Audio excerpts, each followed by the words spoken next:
Je suis sûr que vous avez été confronté au problème d'avoir trop d'informations très intéressantes que vous avez mis de côté, mais que vous n'avez jamais traitées, que vous remettez toujours à plus tard, et qui finissent par s'accumuler.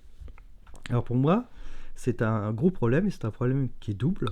Cette accumulation d'informations qui n'est jamais traitée, déjà c'est une perte de temps.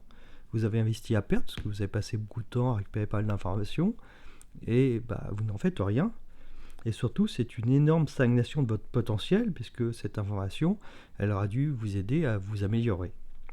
Alors, pourquoi est-ce qu'on en arrive là? C'est parce qu'on n'a pas de système vraiment bien organisé pour capturer et traiter l'information. Alors aujourd'hui, c'est le premier podcast d'une série justement. On va parler de la captation, et après on parlera de quoi faire justement pour pouvoir rendre cette information, donner de la valeur à cette information. Alors, des cas classiques, on va voir que tout le monde a, je pense. Je laisse tant de onglets ouverts car il faut que je les lise. Mince, mon navigateur a planté, j'ai tout perdu. Ah, super, ce PDF il est super intéressant, je vais le mettre dans mon répertoire à lire sur mon bureau. Puis j'en ai 200. Voilà, j'ai pas le temps de les lire, je vais faire un à lire 2 ou à lire 2023, à lire 2024. Et ça s'accumule et j'en fais strictement rien. Ah, je suis sûr que j'ai mis de côté une information, c'était super intéressant, mais ça fait 2 heures que je la cherche, je la trouve pas. Est-ce que je l'ai mis dans une capture d'écran? Est-ce que je l'ai mis sur mon disque dur? Est-ce que c'est dans un échange SMS? J'ai aucune idée d'où elle est. Je suis sur mon téléphone, j'ai vu un truc intéressant, j'ai fait une capture d'écran, mais c'était quoi l'URL de cette page? J'arrive pas à la retrouver. Ah, ce restaurant il est sympa, je vais envoyer un SMS à ma compagne pour me rappeler. Et puis 2 semaines après, j'ai échangé des centaines de SMS et je ne sais plus où est l'adresse de ce restaurant. Donc on se retrouve, je pense qu'on l'a tous vécu ça, à essayer de mettre de côté des choses intéressantes, mais on s'y prend mal. Alors déjà, pourquoi est-ce qu'on met des informations de côté? C'est pas un moyen, c'est pas une fin, je voulais dire, c'est un moyen. Parce que le but de mettre des informations de côté, c'est d'augmenter sa connaissance, voire même de produire après soi-même de la connaissance. Mais si on s'interroge un peu, on voit bien que tous et toutes, et moi le premier, jusqu'à encore récemment, on a beaucoup d'informations qui stagnent et qui pourrissent dans différents endroits, des disques durs, des clouds, des téléphones, des machins. Et puis ça traîne, et puis le retour sur investissement, il est nul, puisqu'on s'en sert en rien, puisque ça stagne, ça pourrit même pour apprendre, voire pour développer soi-même de la connaissance. Donc ce qu'il nous faut, c'est une méthode. Alors moi, il y a un peu un parallèle avec le monde physique que j'aime beaucoup, c'est le parallèle des 3 cahiers, capture, distille, action. C'est d'avoir 3 cahiers, un cahier dans lequel on capture, c'est-à-dire on note tout. Tout ce qui est intéressant, on le note. Et cette information brute, après, on va reprendre son cahier, sur un deuxième cahier, on va distiller, c'est-à-dire on va raffiner cette information par rapport à nous, on va se l'approprier par rapport au domaine qu'on veut creuser, sur lequel on veut s'améliorer, sur lequel on ne connaît rien et qu'on veut développer. Donc on va s'approprier l'information. Et le troisième niveau, ce qui est le meilleur pour moi, c'est l'action, c'est-à-dire on va créer, à partir de cette information distillée qu'on s'est appropriée, on va créer quelque chose, on va créer de la connaissance. Et pour moi, c'est vraiment ce qui est très intéressant. Alors pourquoi est-ce qu'il faut faire ça aussi? Parce que si on reste au niveau 1, capturé, et encore, certains capturent mal, on est un perroquet. C'est-à-dire on recrache de la connaissance, et tout simplement, on fait comme n'importe quelle autre personne, on est juste capable de recracher de la connaissance, et la connaissance maintenant elle est accessible à tous, donc on n'est pas différent et on est remplaçable. Le niveau 2 déjà, c'est on s'est approprié la connaissance, donc déjà on n'est plus un perroquet, on a déjà réussi à affiner cette connaissance, mais on n'est pas encore sorti du cadre, on reste toujours dans le cadre de cette connaissance. Pour moi, le niveau idéal, c'est le niveau 3, c'est qu'on a créé de la connaissance, c'est-à-dire on a réussi à élargir le cadre. Et c'est là où vraiment, d'un point de vue personnel, mais aussi surtout professionnel, parce que c'est un podcast professionnel, on va se différencier des autres. Donc on va être quelqu'un qui n'est pas remplaçable, on va être quelqu'un qui est pertinent, on va être quelqu'un qui est recherché. Alors, ça peut déjà se faire, comme j'ai dit, avec des cahiers. Moi, j'aime bien l'idée des cahiers. Alors, personnellement, je ne le fais pas avec des cahiers pour ça, bien que, si un petit peu, pour certains éléments. J'ai des blocs-notes sur lesquels je note, et puis au fur et à mesure, je supprime des fiches, je les rédige, et j'ai gardé, cette année, je pense que j'ai dû garder, on va dire, 2,5 cm d'épaisseur de fiches A5 de notes, comme ça. Mais c'est surtout sur la partie numérique que je le fais. Donc aujourd'hui, on va parler un peu de la capture et plus précisément prendre conscience du problème. Et dans un deuxième podcast, on s'intéressera à la méthode pour bien capturer l'information. Déjà, on va voir que c'est pas si simple que ça de capturer. Dans un monde idyllique, on va dire bon, ça y est, maintenant je fais les choses bien. Je vais avoir un système de capture, je vais tout capturer, comme ça j'aurai plus qu'à dépiler et je pourrai être traité, donc distiller cette information, puis après même créer, ça va être génial. Mais c'est pas si simple, parce que déjà, on va voir qu'il y a différents types de formats, et qu'après, en plus de ces formats, il y aura différents récepteurs d'informations pour traiter chacun des formats. Si on regarde, l'information c'est quoi? Ça peut être du format texte, ça peut être du format son, ça peut être de l'image, ça peut être de la vidéo. On pourrait dire, ouais, un logiciel, un outil par format, donc là, par exemple, j'ai 4 formats, c'est fini. Non, c'est beaucoup plus compliqué que ça. Si je prends par exemple les notes texte, moi je suis un grand fan de Notion. Le plus gros de mes informations texte sont sous Notion. Mais Notion, il a un gros défaut, il n'est pas offline. Donc si par exemple je veux saisir une idée tout de suite sur mon téléphone et j'ai pas de réseau, qu'est-ce que je fais? Moi je prends Apple Note pour saisir pas mal de mes informations, parce que déjà il y a un mode offline, et puis Notion c'est très bien sur un desktop, à la limite sur une tablette, mais sur un téléphone avec un petit écran, le temps de trouver la page où je mets toutes les choses que je capture, c'est trop long. Apple Note c'est beaucoup plus rapide. Il y a aussi un autre avantage à Apple Note, ça on en parlera dans un autre podcast, c'est que je peux utiliser des automatisations du système iOS qui me permet de créer la note, d'ajouter par exemple un rappel pour traiter cette note. Enfin, je peux faire pas mal d'automatisation, ce que je ne peux pas faire avec Notion. Alors pourquoi est-ce que je n'utilise pas aussi Notion pour certaines choses? C'est plus pour l'aspect personnel, c'est que toute la famille étant sur iOS, il n'y a pas de partage familial. Sur Notion, c'est pas adapté. Donc là, si je veux partager une note, c'est très simple. Donc j'ai à la fois Notion plutôt pour les parties professionnelles, on va dire, et Apple Note pour la partie plutôt personnelle. Donc on le voit bien, j'ai déjà 2 systèmes de saisie.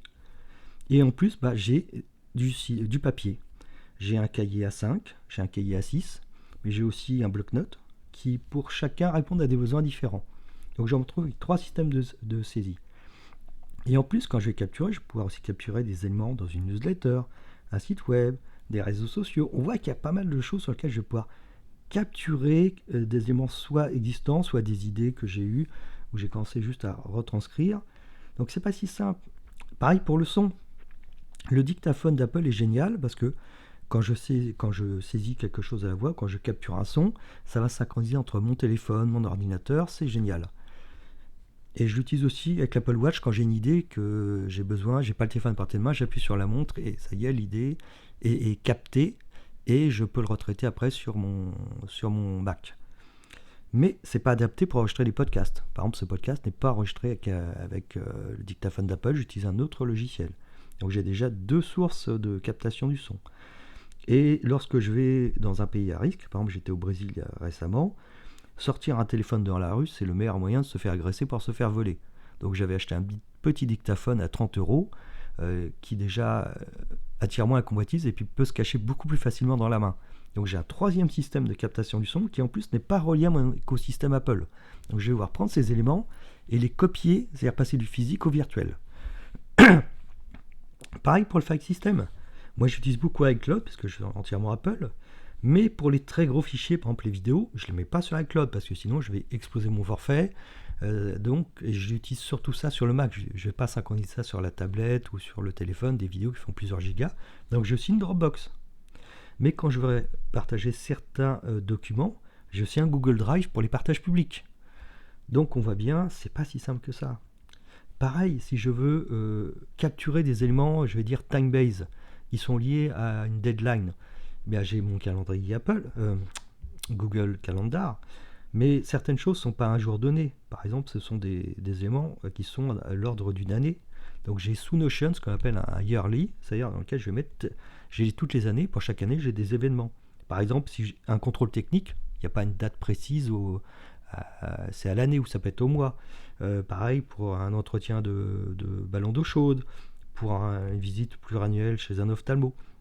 Donc j'ai à la fois un yearly pour dire telle année je dois faire ça, et j'ai un monthly, c'est pour les choses plutôt récurrentes qui ont lieu le même mois de chaque année, un anniversaire, un salon professionnel. Alors vous allez me dire, l'anniversaire on peut mettre sur l'agenda.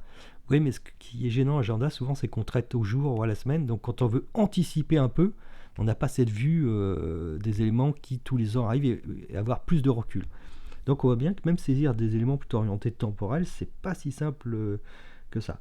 Et pareil pour tout ce qui est des tâches à faire, il faut aussi un outil. Les prompts ChatGPT, comment est-ce que vous capturez les prompts auxquels vous avez des conversations intéressantes pour les mettre de côté, les traiter?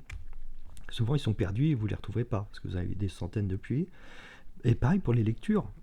L'idéal c'est le Kindle, enfin pour moi, parce qu'on peut surligner, et tous les surlignages on peut les transférer directement sur un fichier texte qu'on peut retraiter par exemple sur Notion. Oui, mais les livres blancs en PDF, comment est-ce que je traite? Je vais devoir avoir un autre échelle pour le surligner. Tout ce qui est documents papier, parce qu'il n'existe pas en Kindle, les livres, les magazines, qui n'existent qu'en papier ou dont le format numérique est tellement pourri, il n'y a pas d'autre terme, qu'on ne peut pas les surligner et les exporter. Donc j'ai 3 types de capture, c'est Kindle, PDF et papier. Donc on voit bien qu'il y a différents types de capture, son, images, vidéo, texte, et il y a différents outils ou méthodes de capture. Alors moi j'ai fait une cartographie personnelle, j'ai arrivé à plus de 40 on va dire sources outils de capture différentes. Donc on voit bien que l'art de la capture entre guillemets, c'est pas du tout quelque chose de simple, et qu'on peut très vite perdre toute cette connaissance ou la laisser pourrir, parce que rien que déjà gérer toutes ces sources et bien les gérer, c'est pas simple. Donc en conclusion de ce premier podcast, la première chose qu'il faut, c'est prendre conscience du problème. Donc là, j'espère qu'on l'a pris ensemble. La deuxième étape, ça va être d'organiser sa capture pour la rendre efficace, pour être justement au service des 2 étapes suivantes, raffiner l'information, et voire même l'étape ultime, créer de l'information, donc sortir du cadre. Et alors, quelques petits conseils, mais on verra beaucoup plus dans un prochain podcast, un peu les méthodologies. Déjà, limiter les sources. Moi, à l'époque, j'ai essayé de suivre 20 newsletters. Résultat, j'en lisais aucune. Je me suis astreint à ne lire qu'un seul magazine, que j'ai même pas le temps de lire, qui est le Harvard Business Review. Je vais m'astreindre à ne suivre que 3 ou 4 podcasts. Enfin, je vais mettre des règles drastiques, parce que sinon, c'est tellement facile de suivre des sources d'informations qu'on finit par accumuler, mais on ne fait strictement rien avec. Donc ça, c'est la première chose, limiter les sources. C'est aussi différencier parfois la capture du traitement ultérieur. Par exemple, avec Notion, je peux capturer très simplement des pages web, mais je me suis rendu compte que cette base de données où j'avais à la fois les éléments que j'avais traités, stockés, très raffinés, etc., et les éléments à lire, entre guillemets, capturés, eh bien, je finissais par accumuler des éléments à lire, et comme ils étaient cachés, entre guillemets, dans cette base où il y a déjà tous les éléments traités, je ne me rendais pas compte de la quantité de travail que j'avais à faire, c'est-à-dire du nombre d'articles à lire. Donc maintenant j'ai un Instapaper pour capturer et Notion pour travailler après. L'avantage c'est que sur Instapaper j'ai la liste des éléments à travailler. Et quand je l'ouvre, que je vois par exemple j'ai 20 articles, j'ai oh là, il faut absolument que je dépile parce que là je vais continuer à accumuler. Et une fois que j'aurai dépassé un certain nombre, je vais plus jamais traiter. Donc j'ai différencié en 2 éléments. C'est aussi quand ça prend pas de temps, c'est de ranger au plus vite. Vous avez, par exemple, vous changez votre chauffe-eau, on vous donne une date d'entretien, vous la notez tout de suite sur un monthly ou un yearly, tout de suite.